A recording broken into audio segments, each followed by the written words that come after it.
মা কালীর প্রসাদও নাকি চাউমিন। শুনতে অদ্ভুত লাগলেও দীর্ঘদিন ধরে পূজিত হয়ে আসছেন এই মন্দিরের মা কালী। কলকাতায় ট্যাংরা এলাকায় রয়েছে অনন্য মা কালীর এক মন্দির, যার নাম চাইনিজ কালী মন্দির। এই মন্দিরে দেবীর ভোগ হিসেবে চাউমিন ও মোমো সহ বিভিন্ন চাইনিজ খাবার উৎসর্গ করা হয়, যা এই মন্দিরটিকে পুরোপুরি অন্যান্য মন্দির থেকে আলাদা করে দিয়েছে। অষ্টাদশ শতাব্দী থেকে কলকাতায় চীনারা আসতে শুরু করেন এবং ট্যাংরা এলাকায় তারা বসবাস শুরু করেন। ধীরে ধীরে তারা বাঙালিদের সাথে মিশে যায়। তাদের মা কালীর প্রতিও ভক্তি বাড়তে থাকে।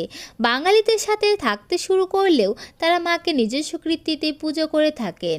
এরপর তারা এই মন্দিরে চাউমিন দেওয়া শুরু করেন।